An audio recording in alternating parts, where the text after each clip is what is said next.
ಬ್ರಿಟಿಷರ ಭಾರತಕ್ಕೆ ಬರುವುದಕ್ಕಿಂತ ಮುಂಚೆ ಭಾರತದ ಕಾಂಟ್ರಿಬ್ಯೂಷನ್ ಗ್ಲೋಬಲ್ ಜಿಡಿಪಿಗೆ 25% ಇತ್ತಂತೆ.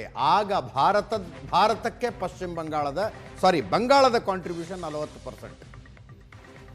ಭಾರತದ ಅತ್ಯಂತ ಮುಂದುವರಿದ ಪ್ರಾಂತ್ಯ ಅನ್ನಿಸಿಕೊಂಡಿತ್ತದು.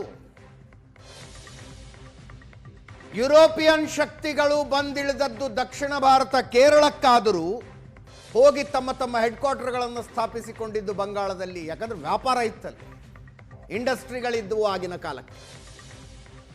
ಅಂಥ ಪಶ್ಚಿಮ ಬಂಗಾಳ ಬ್ರಿಟಿಷರ ಭಾರತ ಬಿಟ್ಟು ಹೋದಾಗಲೂ ಕೂಡ 26% ಕಾಂಟ್ರಿಬ್ಯೂಷನ್ ಇತ್ತು ಪಶ್ಚಿಮ ಬಂಗಾಳದ್ದು. ಅಂಥ ಬಂಗಾಳ ಏನಾಗೋಯ್ತು ನೋಡಿ.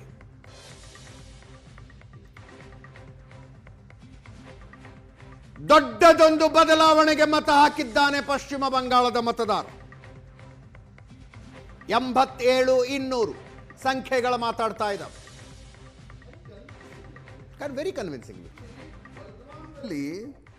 BJP is 48.74, TMC is 41, 7% gap. Jalpaiguri north Bengal BJP ಮತ್ತು TMCಗೆ ಇರ್ತಕ್ಕಂಥ ವೋಟ್ ಶೇರ್ನ ಅಂತರ 19%, 19% ವೋಟ್ ಅಂತರ ಇದೆ. ಮಾಲ್ದಾದಲ್ಲಿ -3, TMC 38ರಲ್ಲಿದ್ದರೆ ಬಿಜೆಪಿ 35ರಲ್ಲಿದೆ. ಸೀಟ್ ಎಕ್ದಮ್ ಈಕ್ವಲ್ ಇದೆ, 21 BJP, 23 Trinamool Congress. ಜಲ್ಪಾಯ್ಗುಡಿಯಲ್ಲಿ 26 BJP, 1 seat ಮಾತ್ರ ತೃಣಮೂಲ್. ಬರ್ದ್ವಾನ್ದಲ್ಲಿ 43 ಬಿಜೆಪಿ, 11 ತೃಣಮೂಲ್ ಕಾಂಗ್ರೆಸ್. ಮೇದಿನಿಪುರದಲ್ಲಿ ಕೂಡ 53 ಬಿಜೆಪಿ, ಮಿಡ್ನಾಪುರ ಎಲ್ಲ ಪ್ರದೇಶ ಬರುತ್ತೆ ನೋಡಿ. ಆ್ಯಂಡ್ ತೃಣಮೂಲ್ ಕಾಂಗ್ರೆಸ್ 3 ಸೀಟ್ ಮಾತ್ರ.